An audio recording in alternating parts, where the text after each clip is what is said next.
Welcome to another episode of Sneaks Rounds of Life. I am your host, Lionel McDonald. So, on the podcast today, we have Anthony Martinez from the West Coast. Anthony, what's up? What's up? How we doing? We're doing well. So, it is really great to have you on the podcast, and for those that don't know, Anthony, how can we find you on Instagram? Uh, my handle is West Coast Ant. Um, West Coast in Ant because West Coast Ant was taken at the time.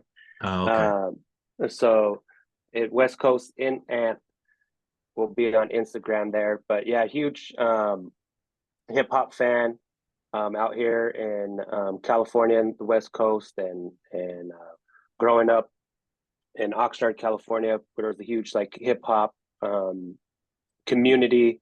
There still is, and when I was growing up in the late '80s, hip hop seemed like it was just starting to take off, and I had a young mom at 16, and an even younger uncle who was a big hip hop head and break dancing and everything, and trying to put me on to everything that was coming out. And I just remember the days of like Eric B and Rakim playing throughout the house all day long, and it seemed like it was just my childhood was just a big party of hip hop music. Yeah. Those Every are week, some good times. It sounds like, right? I think, similar, it was BDP and Kane and Rakim and definitely a mainstay in my household was LL Cool J. That was kind of like my gateway artist, and many call him the first rap superstar. So, our paths are very similar, though maybe the mixture of artists is a little bit different. So really, again, appreciate you being on the podcast. But really, what sparked, Anthony and I have been following each other for some time now. But we came across one article, and I think I put it on my story, and he responded immediately. It was from 92 Bricks. So if you haven't followed that one, posts a lot of great hip hop content. But the topic that they posted was, does Aftermath have the greatest hip hop roster of all time? So we started talking about labels, and then we start throwing out others, like who would be in the conversation. Is this the best one? So we started going back and forth, and I was like, oh, and we have to do an episode just talking about our top 10. So, and I'll let you go first. So give us any honorable mentions, but what we're going to do is go with our top 10 um, hip hop labels, based on the roster, which one you think is the best. Any honorable mentions you want to go ahead with first, and then give us number 10. Right. I mean, it was interesting once I started putting the pen to the paper, and you start thinking like you think this was the label, but this was founded by another label, and this artist is actually on this label, and all the mixtures and stuff. And but it was pretty cool to to dive back into the history, and recently, like my this one particular label I couldn't fit in my top 10. I was like trying to figure out, should they be in the top 10, and this is Luke Records. um, Luke Campbell, Two Life Crew. They had the major lawsuit that fought for the right to have explicit lyrics and obscenity or whatever on their album covers, and without them winning that court case, a lot of our art wouldn't be out there. It would be censored, and we wouldn't be able to hear it so freely, so and I just feel like that gentleman himself. I remember growing up, he had his own a TV show even, where he would feature artists and interview them, and give them a platform to introduce their new album coming out. Obviously, in his style, which was wild and crazy in the Miami scene. But I feel like Slip and Slide records have came out of that. I feel like there's just a whole genre and of what he did and what that record label did to that brought to hip hop history. And so I feel like they deserve an honorable mention That's a good before we one. move forward. So who do you got as number 10? Number 10, Columbia Records. Okay, Okay. so I never would have thought of Columbia Records. I was just thinking it was a major label. But looking at the roster that they have, with Tyler the Creator, Pharrell, and Nas's first album, Illmatic, arguably the best record of all time. It's the Um, best record. Let's just call it what it is. so so they have the best record of all time. And when I first started my list, I was thinking, okay, what's the criteria? You got to have a classic record, you got to have a top 10 MC, and Columbia Record has that. Okay. And they might even have that today with Tyler the Creator. He's on a phenomenal album run of maybe 4 albums, and he's not everybody's style, but he's a major artist. He might be top 5 in the hip hop game right now. He has He doesn't he get talked about like the others, not like, J. Cole and Drake and Kendrick, but the quality of his work is definitely up there. I'm not a huge fan. I'll be perfectly honest, but man deserves his flowers. exactly me either. But I see the impact that he's making out here in West, and he has his own festival that he just had at Dodger Stadium. Um, and then they also have Pharrell, who who hasn't had a track produced by Pharrell, and what Pharrell's done for the game and everything. So I just feel like those 3 artists alone put them in the top 10. Okay, that's a good one. I didn't even have Columbia, and I thought of Columbia because I thought of Nas. It's like, ah, there's just so many others that I kind of had on my radar. So I definitely think it could be it could be an honorable mention, but like for honorable mentions on my side, I had, Quality Control, I had Raucous Records, which I absolutely love. Not a top 10 for me. So Def did some great things. You can even say, hey, Wu-Tang Records belongs on there. But I started my list, maybe not the most talented contingent of MCs, but for a 3 or 4 year run in the late '90s, No Limit Records has to be on your list. What Master P was essentially to create, and this guy, like for what he was able to create, and the amount of records that were actually put out into the marketplace, there was a sound that didn't create. And maybe many people say, hey, people people like the Outcasts and Goody Mob kind of really brought the ear of people to the South.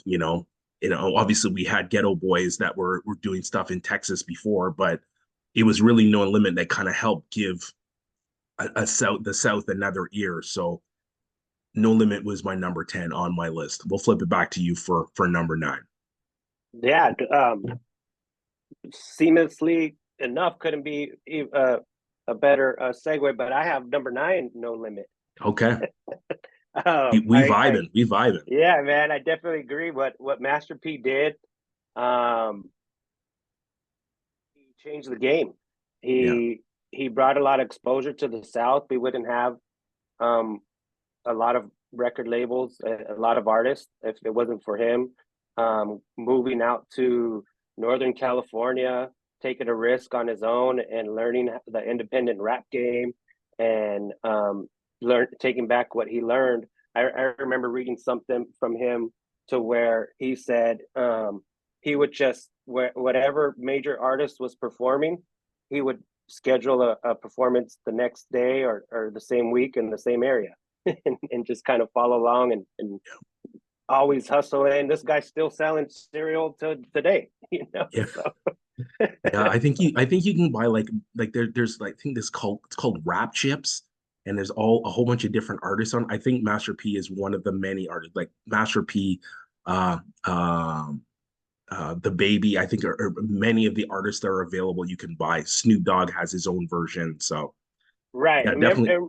Remember he changed it also. He figured out a way to make the CD case cheaper, and had his own style of CD cases and CD murals and stuff. He was the one guy who gave Snoop another platform.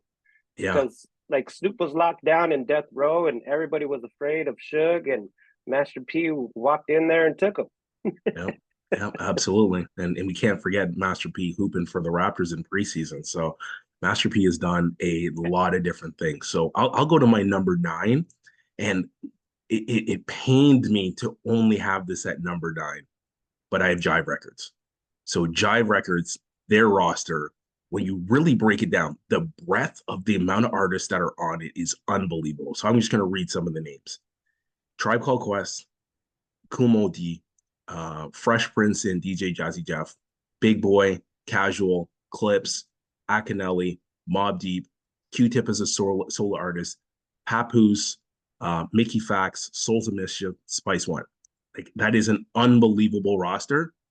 But hey, if we're going by your criteria, do they have a classic album? Obviously, we got Midnight Marauders, Low End Theory, and the Infamous, just for starters. So Right. they have a legendary MC. They have several, including Kumo D. So they slipped into number nine. I Yeah. could easily make an argument that they should be higher on the list, but I got them penciled in at nine. Let's go with number eight.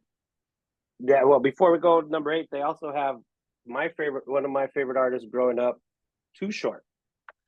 Um, and those were classics to us out here. And Yeah, all albums he was dropping in the '90s, and yeah, that guy's still rapping.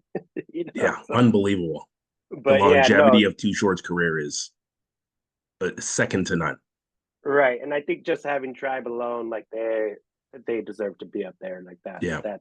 That the legendary group, legendary albums, they deserve to be at the top 10. So with my number eight, it might be a little low for some people, but I have Aftermath. Okay.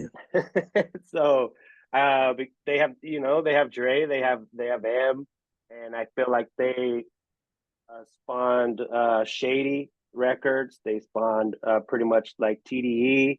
Um, the reason I have them eight is because I feel like other labels that provided a lane for them, that were before them, that provided that Yeah. for them. So I have them at eight. They also have thing is they have um, Anderson Paak, who is from Oxnard, Yep. California, which he's like our greatest artist of all time, and he's the one that kind of made it out of the town, and we didn't even realize that another artist had made it out of the town, but he's not on Aftermath. But as a producer, Madlib um, Yep. has always been a major influence in the hip hop community.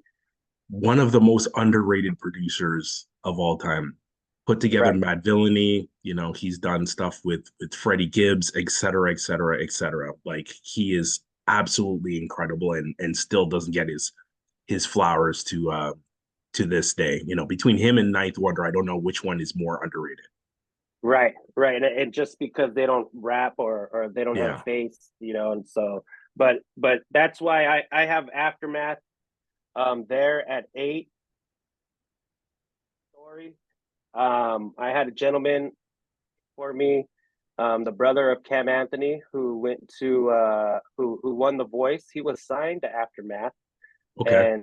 and Dre's studio is in Sherman Oaks, and this gentleman says, "Hey, we're recording this. Does your son want?" Because I was looking for a deal for my son for a while, and he's like, "Does your son want to come through and join the recording?" And I said, "Absolutely." I I called my wife, and my son at the time I think was 17 or 16, and they're in Ventura, California, which is about an hour away. And I was like, "You need to get him over here right now. Send me a picture of his ID." And he got into the recording session, but he had to send his ID to Dre. Dre had to approve it and let him in, but Dre had left um, Oh, right before he got there, but he got to sit in on the recording session and everything, and see the studio and everything. So that was a cool experience. But yeah, that was a cool story that's gonna live with me forever. yeah. And that's why the legendary Dr. Dre, you who arguably I know LL just said he might be the most important rapper in history. I think Dre might be.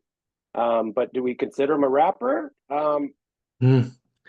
I would, without going off topic, I would say I still co-sign that LL is the most important rapper, but Dre might be the most important producer Right, because he's literally carried the baton in like three separate eras of hip hop.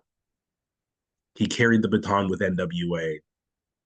Then there's the entire death row of the 90s, and then what we saw in beyond the year 2000 with everything that he did with Aftermath, and he's still going to this day. right, I think it's hard to press like the quality, and granted, there is a lot of things I'm sure that are in the vault with Dre that will never see the light of day. I'm right. surprised we're getting this Dre and Snoop Dogg album in 2024. They keep advertising it. Snoop did a show yesterday on what was it on? I I think think it was on Amazon Music. Amazon, Right. and it was incredible. It was incredible. Like I was literally dancing in my living room. And I didn't watch it. I only saw the clips. But I was Okay. watching. It was like two of America's Most Wanted came on, Gin and Yeah. Juice came on. I was just vibing. Yeah. I think I wrote in the comment section I was crip walking all over my living Yeah. room. Yeah. I saw that. I saw that, and that you. I gotta go back watch that now. It's like a Yeah, must see it is. TV now. It is a good watch. Okay, so for my number eight, and some people will be very upset with my number eight, but my number eight is Bad Boy. I think Wow. when I look at Bad Boy as a label, um, obviously Big being the top tier NC and maybe the greatest song ever made from the Bad Boy label is Flavor in Year, remix or original. But you look at the other artists that were on it, The Locks, Shine, Loon, G-Dep, geez, even Machine Gun Kelly and French Montana were on the label at one time. They also had obviously a massive R&B roster, but I think when we talk about the quality beyond Big, I think there's a significant drop off. I think some of the stuff that the Locks did, some of their art, some of their albums beyond being on Bad Boy, when they left Bad Boy, they actually got better. And not saying that they produced bad stuff on Bad Boy, but they evolved as a group Right. beyond when they left Bad Boy. So that's why I only have them at eight. I just don't think there's enough quality, and this is not an R&B conversation. This is a hip hop conversation. An R&B Right. conversation, they may be low ranked somewhere else.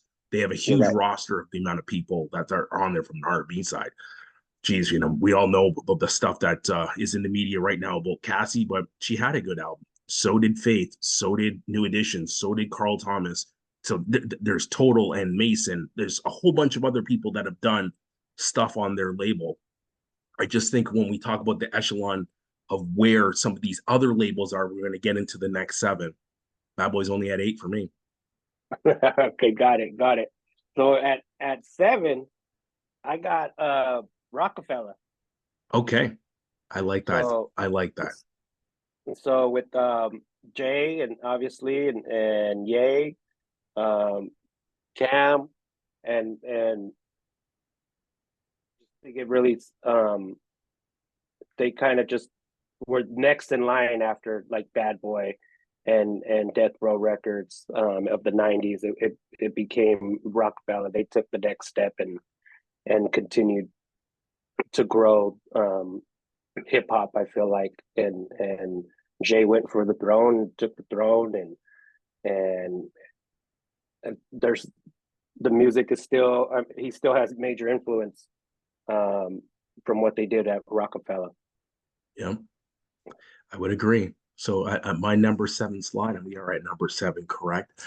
I got Yeah, Cold Chilling Records. So we mentioned them earlier, but for those that don't know, that this is a label started by Marley Marl out of Queensbridge. So we got Marley Marl, we have Biz Markie, Big Daddy Kane, MC Shan, Coogee Rap, Roxanne Shante, and Mass Days, all oh, on the same label. So if we're that's talking insane. 80s and early 90s hip hop, it really doesn't get better than this. This would be like putting LL Public Enemy and Run DMC probably throwing in Public Enemy, or I think I said Public Enemy, and throwing Eric B and Rakim on the same label. Like the roster and the talent. That's why the Symphony as a song is arguably one of the greatest East Coast hip hop songs of all time.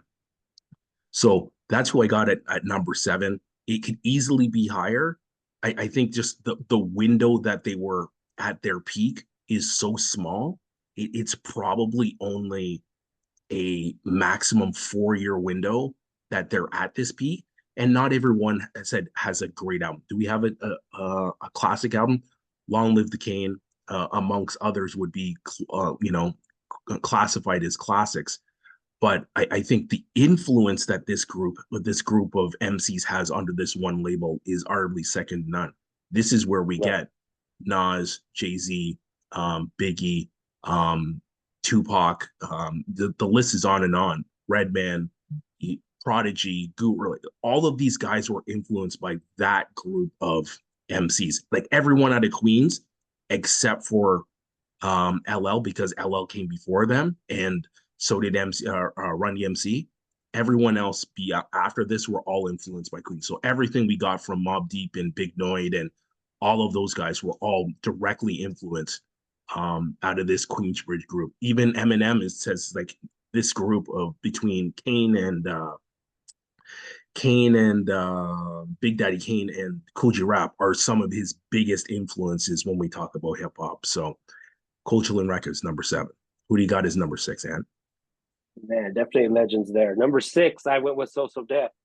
Okay. Um, I felt like when I do my list, I feel like certain markets have to be represented, and the South, I feel like Jermaine Dupri held it down and created a lane for them back in the '90s, and there wasn't again another artist, any artist that didn't have a track produced with Jermaine Dupri on it, and it was a guaranteed hit and would get radio play. Um, they did so much for the culture, even with the youth, like bringing Chris Cross and Yeah. I have my mom loved that group. That was one of Many the first people groups. did. Many That was people did. Wore their clothes backwards in high school. We wore right. starter coats and starter jerseys backwards because of Chris Ross. So, Right. And 100%. that was one of the first groups as a kid we got to listen to. Yeah, because they didn't cuss. Right, You could right, listen to the tape in the car. If it was on the radio, dad wasn't going to turn it off. right. And so it was always something. Every year he had a new artist with something fresh and and a new hit song. So Yeah. I think he deserves to be up there at number six. Yeah. He had an eye for young talent, like between Chris Cross and Bow Wow, like he knocked it out of the park with just those two. So good on you for putting on the South. At number six, I have the mighty Loud Records. So Loud Records has an unbelievable roster. And one of my favorite groups from Loud Records is from your coast, the Alcoholics. I am a huge Alcoholics fan. I've seen them in concert several times. I would love to see them again if they hit the road. But let me give you the Loud roster, and you'll see why that this is one of the elite recording groups. So if we go from Alcoholics, Beat Nuts, Big Pun, Mobb Deep, and now Havoc as Prodigy, rest in peace, has passed away. Inspector Deck, MOP, Raekwon at one time, Pete Rock, Soul Survivor came out on that album. Wu Tang was put out on that album. 3 6 Mafia, Remy, Dead Prez, Executioners. The list is, I'm not even done, but that roster is incredible. Do we have classic albums? We got 36 Chambers on it. We can stop talking. That's all you Um, need. yeah. So an unbelievable roster of records that we have on this group. Could it be higher? Easily, just by depth. This goes back to my previous conversation, but there are some other heavy hitters that are still to come. So, and give us your number five. Man, Alcoholics, man, they were like college, like classic group out here in the Yes, West they Coast. were. Man, they hit every college and it was jumping Yeah. every time they showed up. 21 and over and coast to coast.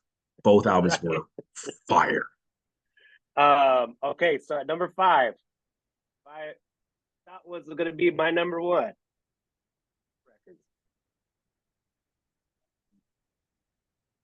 Shocked when you put the whole history together. Um, there's other groups, there's other labels that came before them, but I had they they did in that time amazing, and those records still sound good to this day. Um, but it was only a few artists, so I couldn't go any farther. Um, there was definitely the classic albums, and there's a lot of drama that surrounded that.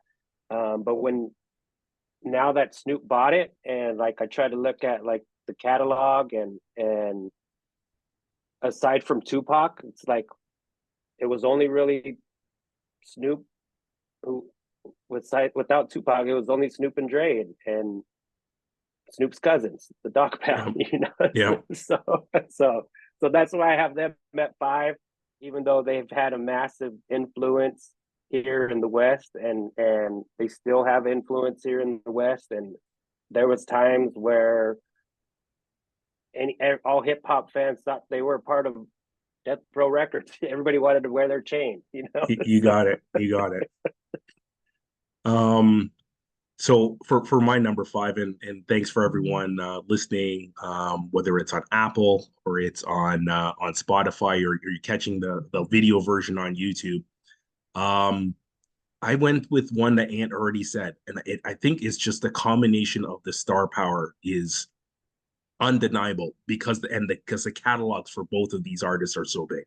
So at number five, I had Rockefeller, and between Jay and Kanye, now you throw in Memphis Bleak, and Cameron was there for a period of time, and so was Beanie Siegel. But between Jay and Kanye, like we're talking like six or seven classic albums. If you're going, you're redefining what classics are, and you think that, oh, maybe there's not that many. Jay has at least three, and I have an upcoming right. episode on Jay, just on Jay, because it's his 55th birthday coming up. Um, and then you throw in Kanye, like Kanye's first three albums were undeniable classics, and then Dark Twisted Fantasy may be the best project that he's ever done. So when you look at the overall impact of what they've done since the mid since 95, when Jay released he released Reasonable Doubt technically in 96, but there were tracks out in 95 to where we are today, and how both of them are still two of the most influential moguls beyond just the music that we have in the game today. That they had to be in those two alone had to make it into my top five. I'll turn it over to you for your number four. Now we're getting to the nitty gritty. Number four, I got Bad Boy there. Um, they came before a lot of the before Rockefeller for me, so I had to put them there. And they have just like Death Row, they have the two rappers that have legendary status. Um, Unfortunately, them passing has given them kind of that legendary status, adds to the legendary status. Um, but I don't think they missed on either one of Big's albums. I feel to me Yep. those were perfect albums, and that's why I have Big best MC of all time. Um, because he batted 1,000, you know, so he Yep. didn't miss. Yep. but and I would have loved to see what he would have made afterwards, and how it evolved and after the breakup and everything. But who knows? But all we know is that what he put down on paper and what they put out. And so I have them at four. Yep. And I think the unique thing about Big, and I think why he just deserves so much credit, and he obviously he passed way too soon. I don't know if anyone's ever pronunciated words and get them to rhyme better than Big has. Like things that you, if you write it on paper, they don't rhyme. When you say them the way he says them, they rhyme. And I think that Right. is such a unique skill, because to think outside the box like that in order to bring certain things together is it's undeniable, like his ability and his talent. So at number four, I got a hybrid here. We got Cash Money slash Young Money. So we can stretch this long and put the whole team together. So from the second that that Juvenile dropped his debut album to all the success that, Baby, and then obviously Little Wayne, and the the Carter Three maybe being the best album that the group had put out, and then you have everything that Drake and Nicki Minaj and everyone else that's part of Young Money has put out. This is why this group of MCs, and again, this was another injection of the South, and really how it impacted. But it's for now funny that Young Money is like all over the map.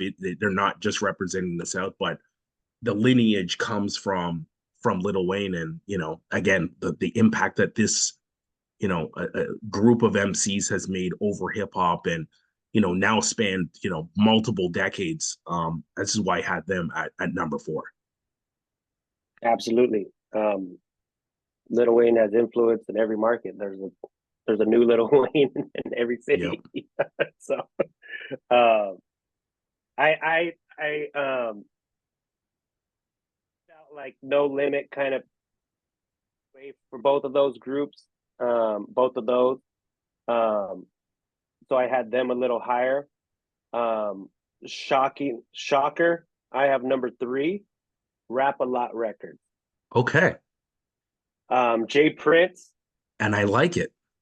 is like the modern day Suge Knight. um, Anything that comes in and out of that area, he has his hand in it. He has his hand in boxing. He has there's he actually had his hand in Drake getting to catch the Young Money. So he made sure that everybody knows that I'm the one that found Drake. Um, and they had Scarface, Ghetto Boys, Bun B, Pimp C. So I just feel like what they did for the South, um, and what they're still doing now, that this long period of time, they deserve to be mentioned and deserve their flowers as well. Yep. I would I co-sign now. I didn't have that as an honorable mention, but they definitely deserve their place on at least one of our lists. So I'm glad that you recognized them on yours. Number three for me is I got Death Row. So we kind of already talked about this one already. Um, between Dog Pound, Dre, Snoop, and Tupac, like their apex in the mid 90s, with all the things that were happening socially. Their music is still timeless. Like again, we just talked about Snoop doing a concert, and it was like it came out yesterday. It was as live Yeah. as it came out yesterday. Snoop is in his 50s, almost 60, and it was still unbelievable to hear. And this music has transcended. I think if you go to any nightclub, you are probably going to hear a song from that quartet of groups, slash artists today. And that music came out in 1995. Right. We're talking, we're approaching, essentially 30 plus years with this music, and it's as fresh and as impactful as we have today. So I have them at number three. They easily, and I kind of mixed around these top three. If you ask me tomorrow, that it could be in a different order. We could have a different one. So like I think these three are head and shoulders above the rest. Not my favorite. I think I said already. Loud is my favorite, just because of the people that are on it and the music that I listened to growing up. But these three I see as the three most impactful in the top three. So I'll turn it back to you to give us your next one. All right. Number two, might be another shocker, but I got Priority Records. Okay. Whoa. Okay, break Uh, it down. they was actually the ones that had NWA signed. They had Eazy-E, they had Ice Cube. They actually signed Master P first, and they released Master P's first albums. And then when Snoop left Death Row, they had Snoop, and and they kind of spawned off Ruthless Records that I feel like spawned off Death Row and everything here in the West down the line. But Priority is one of the founders of West Coast hip hop out here. The only one they're missing is Ice-T, but I feel like Mm-hmm. they have everybody out here with the NWA alone and Easy and Ice Cube and then they even have influence outside of the West. And so I had them number two. Yeah, and it's funny, you now said Priority, and we've already said Death Row. And I'm sure Aftermath already showed up on your list.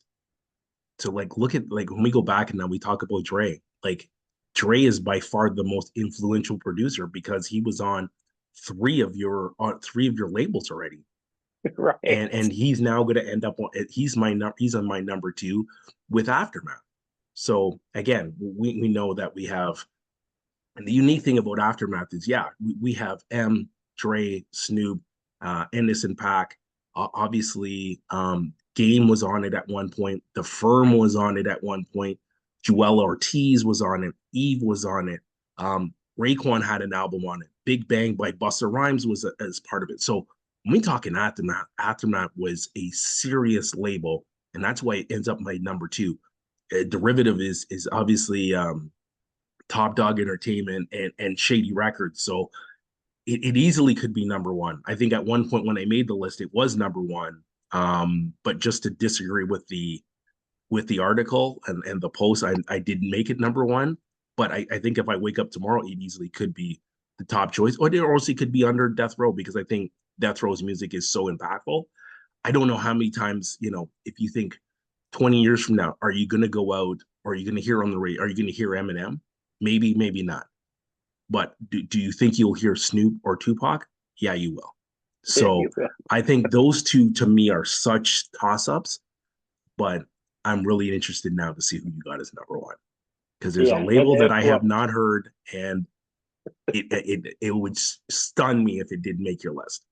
right, right. And just to give a little bit more weight and pause, we didn't even mention 50 Cent on Aftermath Yes, and or I did skip him shaded. by Yeah, accident. I was reading my list here, but yeah, 50 changed the game in 2003. Like, Aftermath is not what it is today without the injection of what 50 Cent created. Eminem and obviously Dre was super important because we got 2001, we got the Marshall Mathers Project, we had Slim Shady LP. So obviously they were on a roll, but when we got Get Rich or Die Trying, it changed the game.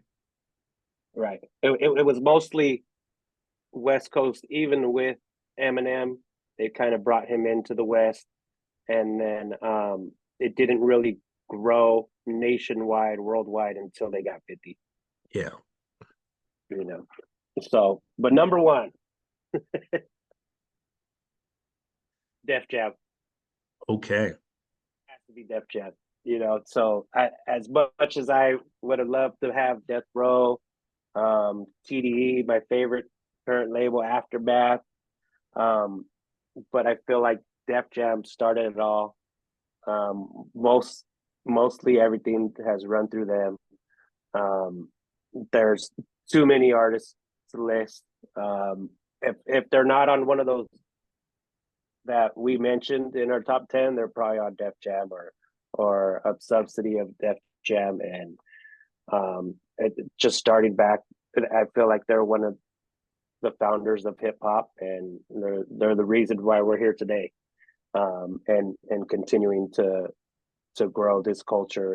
And it's been you have to any record list. I feel like it has to be Def Jam number one. So interesting you had Def Jam. You had me nervous that Def Jam had not been on your list, and I would have been totally okay if obviously Aftermath or Death Row or Priority or there was a lot of options, but not to hear Def Jam is on the list. seeing that it did get the number one spot, I'm good because Def Jam was also my number one.